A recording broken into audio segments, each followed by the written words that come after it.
for the rest of your life.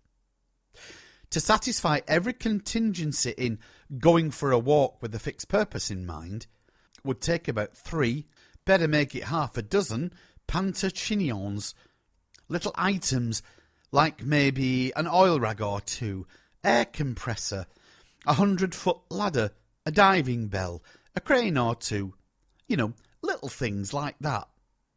It's far too painful to talk about. After the 3 times we went for a walk with a fixed purpose in mind, I couldn't stand upright for a week. Carrying chalks about then came as naturally as breathing. They went everywhere with me. Carrying about these chalks produced a sort of Walter Mittish fantasy game. I'd be at the opera, or maybe at the prom, and the performance would stop. Someone would step forward and say, "Has any gentleman in the audience got a piece of chalk?" Then I'd get up and say, "Yes, I've got some. What colour would you like?" Applause, applause. Nobody ever asked me, except Anna, that is, but Anna never used the chalks as a prop for fantasy. She used them to explain the fantastic. I passed her the chalks. She knelt down on the pavement and drew a large red circle. "Pretend that's me," she said. Outside the circle, she liberally sprinkled a number of dots, about the same number of dots as were sprinkled inside the circle. She beckoned me off my perch on the wall. I went and knelt down beside her. Looking around, she pointed to a tree. "That," she said, "is that there," and she pointed to a dot outside the circle and marked it with a cross. Then, pointing to a dot inside the circle, she said, "That is that dot outside the circle, and that is the tree." And with her finger on the tree dot inside the circle, she continued with, "And that's the tree inside me." "I seem to have been here before," I murmured. "And that," she exclaimed in triumph, laying her finger on the dot inside the circle, is a flying elephant." "But where is it outside? Where is it outside, Fynn?" "There ain't no such beastie, so it can't be outside," I explained. "Well then, how did it get into my head?" She sat back on her heels and stared at me. "How's anything get into your head beats me, but for a flying elephant it's pure imagination, it's not factual." "Ain't my imagination a fact then, Fynn?" She quizzed me with that tilt of her head. "Sure, of course your imagination is fact, but what comes out of it isn't necessarily a fact." I was beginning to wriggle a bit. "Well then, how did it get in there?" She thumped the inside of the circle. "If it ain't out there," she went on with a few more thumps, "where did it come from?"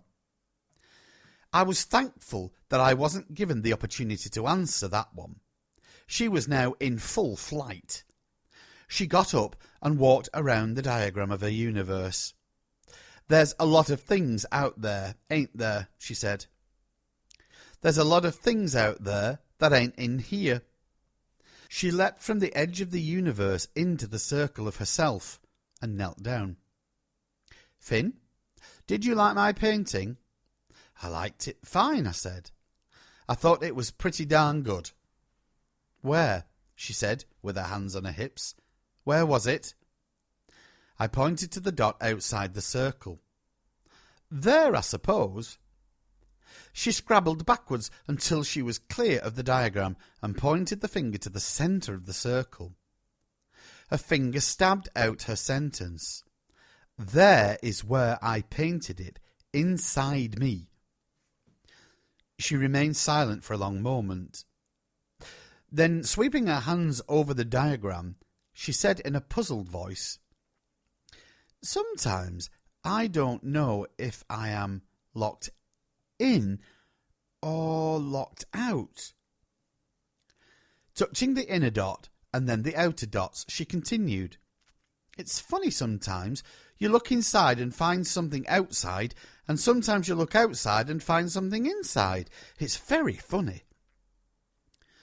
As we knelt, considering the southeast sector of Anna's universe, a pair of shining size 12 boots appeared in the northwest section, and a voice said, "Well, well, if it ain't Mr. Puck and the Lady Titania." "Blimey, it's Oberon," I muttered, looking up and seeing the policeman. "Haven't you got a home to go to? And what do you think you're up to, drawing pictures on the pavement?" "We've got a home to go to," I admitted. "That ain't a picture, mister," said Anna, still hunkered down on the pavement. "What's it supposed to be, then?" asked the policeman. "It's really Mr. God. That's me, that's inside me, and that's outside me, but it's all Mr. God."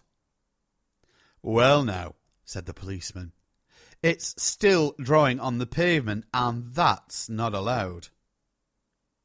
Anna reached out and pushed a pair of size 12s out of her universe. The policeman looked down at Anna. "You've just flattened a couple of billion stars," I told him. The policeman may have represented law and order, but Anna was concerned with much higher laws and higher orders. "That's you, mister." Anna was undeterred and went on. "And that's you inside me, ain't it, Fynn?" Sure it is, Constable. That's you right enough," I agreed. "Only you don't look like that, really. You look like this."